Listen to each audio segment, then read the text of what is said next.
Okay बेटा। अच्छा, angular momentum of electron किस तरह से होता है, अब हम चल रहे हैं इसमें, ठीक है। अच्छा, मिसाल की तौर पे आप किसी इलेक्ट्रॉन की बात करें जो कि किसी भी एटम में मौजूद है। मैं एक बड़ा सादा सा मिसाल लेता हूं पहले, just to make you understand this particular. ये एटॉमिक न्यूक्लियस, ठीक है, और ये इनके यहाँ मुख्तलिफ जो शेल होते हैं वो, ठीक है, मुख्तलिफ ऑर्बिट या मुख्तलिफ शेल होते हैं, आपने पढ़ा होगा, जिनमें इलेक्ट्रॉन्स होते हैं, ऐसे आपने पढ़ा होगा। अच्छा, एंगुलर मोमेंटम ऑफ इलेक्ट्रॉन किसने दिया था पता है? किसी भी एटम में एंगुलर मोमेंटम ऑफ इलेक्ट्रॉन आपको नील बोहर ने दिया था। तो do remember, according to Niels Bohr, अगर आप नील बोहर की बात करें तो आपने ये देखा होगा, according to Bohr's model, electron can rotate in those possible orbit whose angular momentum is integral multiple of h upon 2 pi। आपने ये पढ़ा होगा इंटर में और फर्स्ट ईयर की केमिस्ट्री चैप्टर नंबर 3 में। तो यहाँ पे हम इसको ऐसे भी लिख सकते हैं कि electron can rotate in those possible orbit whose angular momentum is integral multiple of h bar, h cut h bar या h अपन 2 पाई। क्योंकि ये जो h बार है ना वो h अपन 2 पाई ही होता है। h मतलब 6.63 इंटू 10 पावर माइनस 34, वही 2 पाई से डिवाइड करें, आपका जो जवाब वहां पे आएगा 1.05 into 10 power minus 34 joule second होता है। तो हम सिंपली कह सकते हैं कि इलेक्ट्रॉन का जो है ना वो इस तरह से हम ये लेंगे, ठीक है। एन क्या है? एन आपका क्वांटम नंबर है। एन आपका क्या है बेटा? एन बुनियादी तौर पे क्वांटम नंबर हम कहते हैं। अब ये क्वांटम नंबर दो तरह से डिफाइन होते हैं, ये आपने इंटर की फिजिक्स में पढ़ा होगा, मैं थोड़ा सा बता दूं आपको। अच्छा, n इज इक्वल टू 1 भी होता है, n इज इक्वल टू 2 ऐसे भी होता है ना, दो तरह से। पहली बात ये कि हम कॉन्फ़िगरेशन के हिसाब से भी बात कर सकते हैं, या किसी भी स्टेबल एटम के हिसाब से भी बात कर सकते हैं, या फिर हम कहते हैं with respect to excitation. Stable atom मतलब क्या? वो एटम जिसमें कोई इलेक्ट्रॉन डिस्टर्ब ना हुआ हो। एक्साइटेड एटम का मतलब क्या है? जिसका इलेक्ट्रॉन थोड़ा बहुत डिस्टर्ब हो। तो यहां पे एंगुलर मोमेंटम कैसे लेंगे या क्वांटम नंबर की बात कैसे करेंगे? n is equal to 1 2 3 4 and so on. तो n का मतलब होता है k शेल, 2 का मतलब होता है l, 3 का मतलब है m, 4 का मतलब है n, इस तरह से। क्योंकि एटम में न्यूक्लियस के सराउंडिंग में मुख्तलिफ आपके इस तरह से शेल होते हैं ना, तो k शेल ये आपका रहा, अच्छा l शेल आपका ये रहा, m शेल आपका ये रहा। तो इसी तरह से हम सिंपली कह सकते हैं कि एंगुलर मोमेंटम इस तरह से होते हैं। अच्छा, एक्साइटेड की कहानी किस तरह से है तो थोड़ा मैं इसमें भी समझा दूं। n is equal to 1 2 3 4 up to infinity. तो वहां पे पता है क्या है? n इज इक्वल टू 1 का मतलब क्या है? Ground state. ग्राउंड स्टेट का मतलब क्या? कोई भी ओरिजिनल स्टेट, चाहे वो वैलेंस मतलब आपका कोई भी पर्टिकुलर शेल हो, K or L or L M कुछ भी हो ना, तो किसी भी ग्राउंड स्टेट को हम सिंपली कह सकते हैं n इज इक्वल टू 1। अच्छा, बाकी जो भी है ना सारे, ये सारे के सारे हम कह सकते हैं दिस इज ऑल यू से एक्साइटेड स्टेट, ठीक है। एक्साइटेड स्टेट के लिए होता है और इसकी कहानी कुछ इस तरह से, मिसाल की तौर पे ये है न्यूक्लियस, ठीक है। अच्छा, बहुत सारे शेल हैं पर वैलेंस शेल को हम कहते हैं ग्राउंड स्टेट। मिसाल की तौर पे वैलेंस शेल को हम क्या कहते हैं? Ground state. ग्राउंड स्टेट में क्वांटम नंबर हम कौन सा इस्तेमाल करते हैं? 1। ओके, इलेक्ट्रॉन ने एनर्जी ली और ऊपर चला गया, तो डेफिनेटली ये कहां जाता है? एक्साइटेड स्टेट के दायरे में जाता है, एक्साइटेड स्टेट में चला जाता है। एक्साइटेड स्टेट की कहानी कहां से शुरू होती है? 3 4 5 अप टू इन्फिनिटी। मतलब आप कह सकते हो कि एक्साइटेड स्टेट शुरू ही 2 से होते हैं, ठीक है। इसका मतलब यहां पे हरगिज ही नहीं है कि 2 का मतलब है एल शेल, नहीं, 3 का मतलब m है, नहीं बेटा। हम अभी बात कर रहे हैं एक्साइटेशन ऑफ इलेक्ट्रॉन का मतलब है एनर्जी के लॉस और गेन। यहां पे अलग बात थी ना, यहां पे सिनेरियो ये लगता कि आप बात कर रहे थे स्टेबल एटम के हिसाब से, जब उसने कोई इलेक्ट्रॉन लूज या गेन ना किया हो, ठीक है। तो इलेक्ट्रॉन के एंगुलर मोमेंटम के हिसाब से हम अगर सिंपली बात करना चाहें तो हम इस तरह से बात कर सकते हैं, ठीक है। तो ये छोटी मोटी सी कहानी इलेक्ट्रॉन के इस मोशन के हिसाब से हो गई। चलो, अब हम क्या करते हैं? इस एंगुलर मोमेंटम को कंपेयर करते हैं या लीनियर मोशन या लीनियर मोमेंटम से, ठीक है। तो एंगुलर मोशन और लीनियर मोशन में जो चंद पैरामीटर्स हैं या चंद पैरामीटर आपने पढ़े भी हैं, इस तरह से थोड़ा उनकी रिलेशनशिप हम बना लेते हैं। तो इसको थोड़ा आप ध्यान से समझेंगे सब। अच्छा, सबसे पहले हम ये बात करते हैं कि भाई लीनियर मोमेंटम और एक है एंगुलर, ठीक है। थोड़ा एक प्रॉपरली मैं बना के देता हूँ आपको, आसानी हो जाएगी। लीनियर मोशन कह दो, ठीक है, और एक है एंगुलर मोशन। एक है लीनियर मोशन और एक है एंगुलर। चलो ठीक है। अच्छा, लीनियर मोशन में आप वेलोसिटी पढ़ रहे थे, तो यहाँ पे एंगुलर वेलोसिटी। वहाँ पे आपने ये पढ़ा था कि भाई जो फोर्स है ना वो हर बीमारी का काज है ना। यहाँ पे हम बात करेंगे जो टॉर्क है वो हर बीमारी का काज है। तो हम यहाँ पे कुछ इस तरह से बात करेंगे कि भाई फोर्स है वो क्या करता है, चेंज करता है momentum. You must remember, you have done. यहाँ पे हम क्या बात करेंगे, जो टॉर्क है वो चेंज करता है एंगुलर मोमेंटम, ठीक है। अच्छा, फिर आपने वहां पे ये पढ़ा भी होगा चैप्टर नंबर 3 में कि rate of change of momentum is always equal to force, ये पढ़ा था आपने। पर यहां पे ये बात कैसे होगी, rate of change of angular momentum is always equal to torque, ठीक है।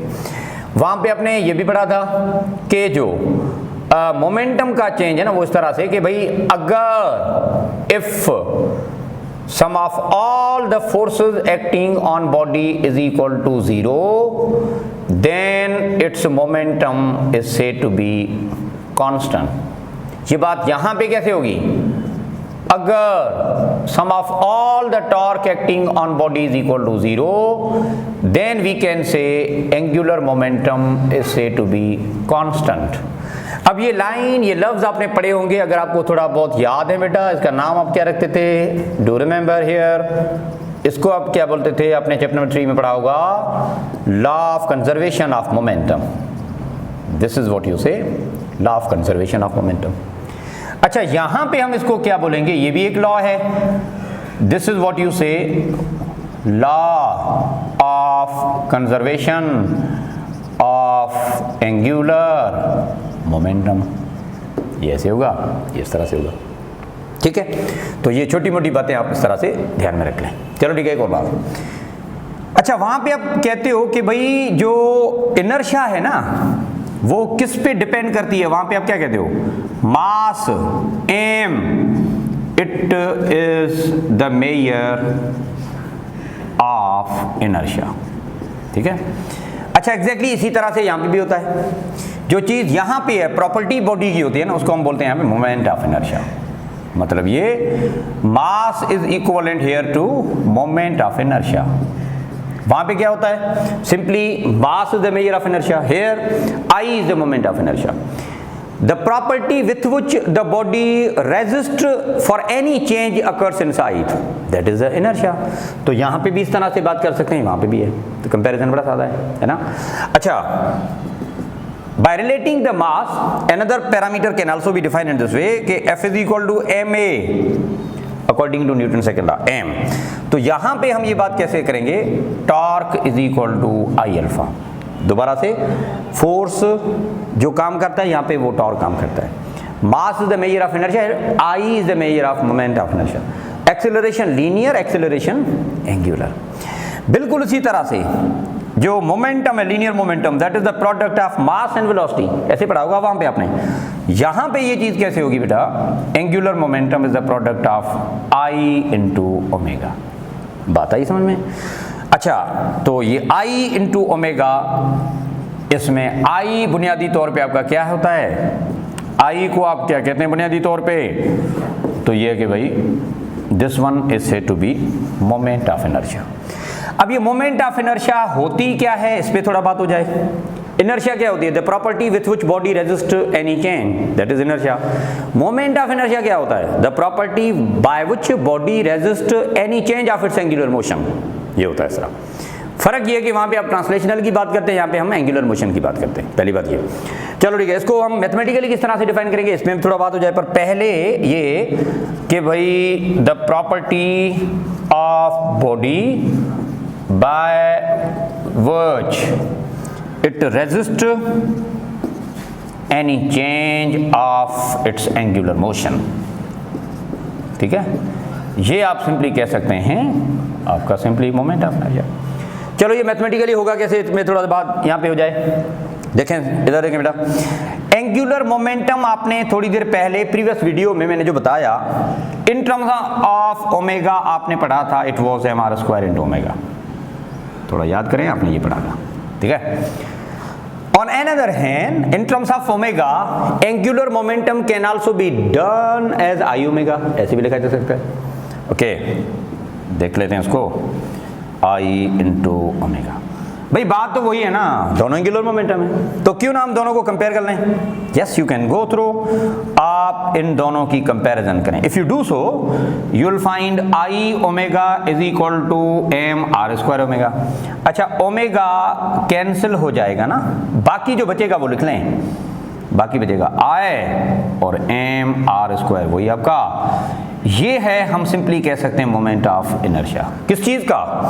उस पार्टिकल का जो कि आपने किसी धागे वागे से अटैच करा है यहाँ पे, and you are moving this particular in a circular path. तो if any particle is attached with a string and is whirled in a circle, then its angular moment of inertia can be expressed by means of mr²। ठीक है, तो ये moment of inertia किसका बेटा? इसके लिए बात हो जाए, that is moment of inertia of a particle execute orbital motion especially, क्योंकि axis of rotation is not passing through the body, the motion is said to be orbital. ये इसका एक्सिस ऑफ रोटेशन है, ठीक है। तो बड़ा सादा है, ऑर्बिटल मोशन में जब हो ना इस तरह से, तो हम ये लिख सकते हैं। अच्छा, व्हाट डज दिस शो? कि angular momentum is directly proportional to square of its radius. Square of radius से प्रोपोर्शनल है, इस तरह से ऐसे। ओके, यहां से यूनिट बना लो। यूनिट क्या बनेगा? बड़ा सादा है, बड़ा सिंपल है। अच्छा, मास का यूनिट है किलोग्राम, और आर स्क्वायर मतलब मीटर स्क्वायर ना, तो इसका यूनिट बनेगा kilogram into metre square. Dimension क्या बनेगा मोमेंट ऑफ इनर्शिया? क्या? m into L square. T है ही नहीं ना, इंडिपेंडेंट ऑफ टाइम है, तो बड़ा सिंपल है, m l square T power 0। ठीक है, तो मोमेंट ऑफ इनर्शिया क्या है? एक property with which body resist any change of its angular motion, इसको हम बोलते हैं इस तरह से मोमेंट ऑफ इनर्शिया। चलो ठीक है। अच्छा, अब इस मोमेंट ऑफ इनर्शिया से रिलेटेड और law of conservation of momentum से रिलेटेड एक प्रॉपर एग्जांपल में यहाँ पे देते हैं। इस एग्जांपल को आप थोड़ी देर के लिए पहले समझ लें, क्योंकि law of conservation of momentum जो आपने चैप्टर नंबर 3 में पढ़ा था, वहाँ पे तो पूरे सारे बहुत सारे केसेस भी आपने पढ़े ना।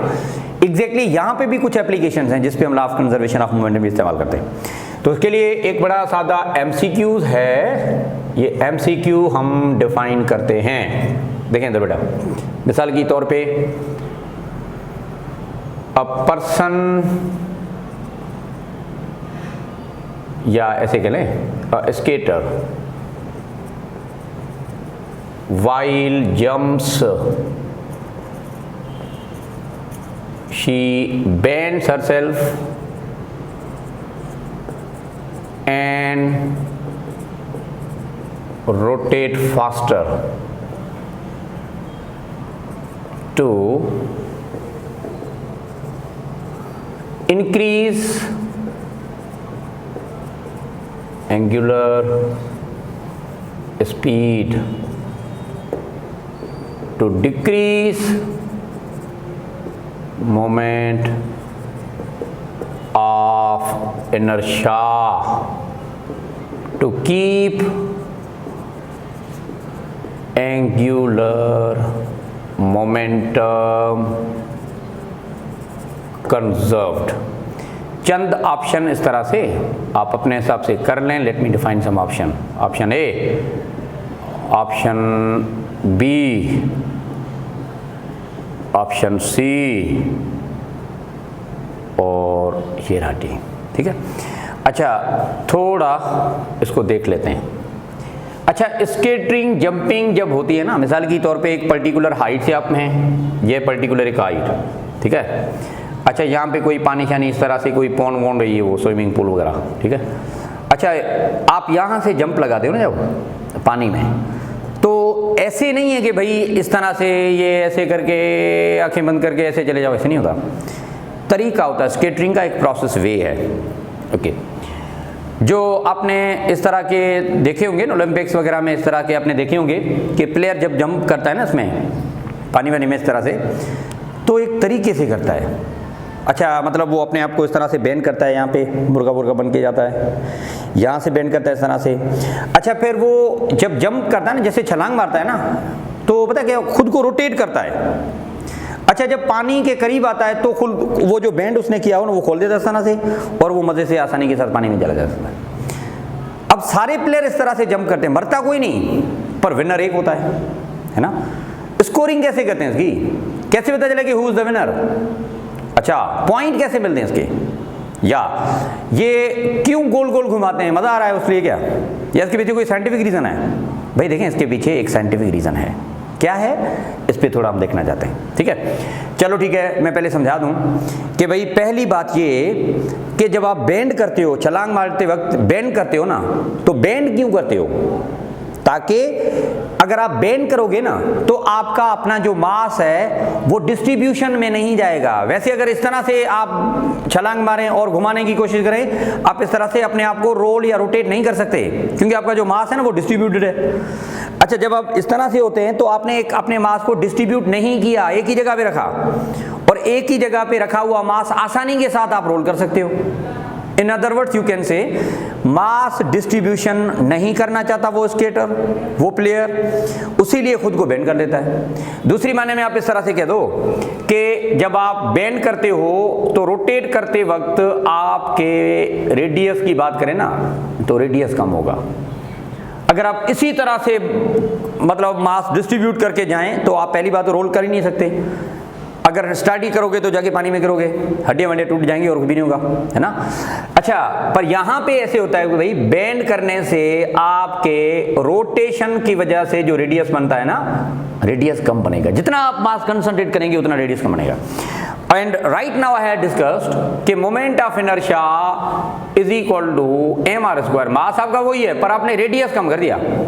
इसका मतलब ये कि बेंड करने से रेडियस डिक्रीज हुआ। अगर रेडियस डिक्रीज हुआ इसका मतलब है मोमेंट ऑफ इनर्शिया डिक्रीज किया। चलो ठीक है। अच्छा फिर आगे बेंड करके आप आसानी से रोल कर सकते हो, number of cycle per second आप ज्यादा कर सकते हो। इसका मतलब है number of cycle per second is called as angular speed.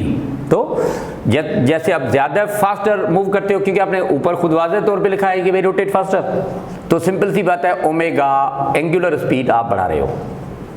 चलो ठीक है। नाउ फ्रॉम हियर आप ये बात कर सकते हो कि भाई angular momentum is the product of moment of inertia into omega. तो देखें मोमेंट ऑफ इनर्शिया आप क्या करना चाह रहे हैं, डिक्रीज। ओमेगा आप क्या करना चाह रहे हैं, इंक्रीज। मिसाल की तौर पे मोमेंट ऑफ इनर्शिया मैंने हाफ किया, डिक्रीज 1/3 किया, 1/4 किया, तो accordingly I need to increase omega. Accordingly उसी हिसाब से उतना ही आपने बढ़ाना होगा ताकि इनकी जो प्रोडक्ट है ना वो कांस्टेंट रहे, ताकि जितना एक आपने बढ़ा दिया उतना आपने दूसरा डिक्रीज भी करना है। Increase and decrease they must counter balance each other. In turn angular momentum conserve होगा। अगर एंगुलर मोमेंटम कंजर्व रहेगा इसका मतलब है that player is the winner.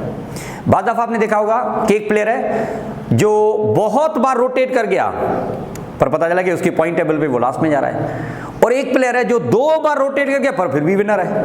क्यों? क्योंकि उसने एक सिमेट्री बना के दी उनको। क्या मतलब? उसने एंगुलर मोमेंटम कांस्टेंट रखा। वो कैसे? अगर उसने 2 बार रोटेशन की, 2 साइकिल कवर किए, तो मोमेंट ऑफ इनर्शिया उसने हाफ किया होगा। 2 and 2 cancel, angular momentum conserve. अब दूसरा वाला था जिसने 8 बार इस तरह से कह देंगे रोटेट करा, फिर भी वो लूजर हो गया, विनर नहीं हुआ फिर दो। क्यों? क्योंकि उसने 8 बार रोटेशन दो किए, ओमेगा 8 हुआ, पर आपका जो मोमेंट ऑफ इनर्शिया है वो 8 गुना नहीं कर सका। उसीलिए हम सिंपली कह सकते हैं कि उसने law of conservation of angular momentum को फॉलो नहीं किया। दूसरी माने में आप सिंपली कह सकते हैं कि उसका मोमेंटम कंजर्व नहीं हुआ, तो वो विनर हो ही नहीं सकता इस तरह से। तो do remember, in order to keep angular momentum conserve, अगर आप ये करना चाहते हैं तो one should decrease moment of inertia and increase omega in order to make total momentum conserve. तो 1 नंबर भी सही है, 2 नंबर भी सही है, 3 नंबर भी सही है। Increase angular speed rotate faster से पता चल रहा है, decrease moment of inertia bend herself से पता चल रहा है। दोनों की प्रोडक्ट हमेशा की तौर पे एंगुलर मोमेंटम है। तो 1, 2 एंड 3 ऑप्शन ए आपका करेक्ट है। और ये सारा कुछ आपने जो लिखा that is all about, we can say it is application. ये जो एप्लीकेशन है ना, ये बेहतरीन एप्लीकेशन समझी जा सकती है किस चीज़ की, law of conservation of angular momentum. Law of conservation of angular momentum का बेहतरीन मिसाल ये, ठीक है। जो नहीं कर सकता वो मरेगा नहीं, लूजर होगा, ठीक है। और अगर सर ऐसे जंप करें तो हम मास डिस्ट्रीब्यूट करके जंप करें तो भाई हड्डियाँ वड्डियाँ टूट जाएगी और कुछ भी नहीं होगा, ठीक है। आईसीयू में चले जाएंगे या इमरजेंसी वार्ड में होंगे। So don't do that. दूसरी बात ये कि अगर पूछा जाए कि मास डिस्ट्रीब्यूट करके हम वेलोसिटी बढ़ा सकते हैं, नहीं। मास डिस्ट्रीब्यूशन से इंक्रीज इन वेलोसिटी जो है ना वो नहीं होगी, ठीक है। तो ये आप थोड़ा सा इसमें भी लॉजिक ध्यान में रख लें कि मास डिस्ट्रीब्यूशन से डायरेक्टली प्रोपोर्शनल क्या है, moment of inertia. Moment of inertia direct है इसमें से, पर मास डिस्ट्रीब्यूशन से जो एंगुलर स्पीड है ना वो इनवर्स है। जितना आप मास कम रखोगे, बेंड करोगे, आप सिंपली कह सकते हैं कि उतना एंगुलर स्पीड आप बढ़ा सकते हैं। तो ये इनवर्स रिलेशन की याद कीजिएगा। Chapter number 5 completed now. इस सारे चैप्टर के एमसीक्यूज आपको इंशाल्लाह ताला जल्दी ही मिल जाएंगे ज़मान चांडियो ऑफिशियल चैनल पे, ठीक है। तो दैट्स इट। मैं यूट्यूब पे लिंक भेजूंगा आपके मुख्तलिफ ग्रुप्स में, तो इंशाल्लाह ताला आपको सारा का सारा जो चैप्टर है ना इनके एमसीक्यूज वगैरह आपको मिल जाएंगे। So thank you very much बेटा, खुश रहें, स्टे ब्लेस्ड।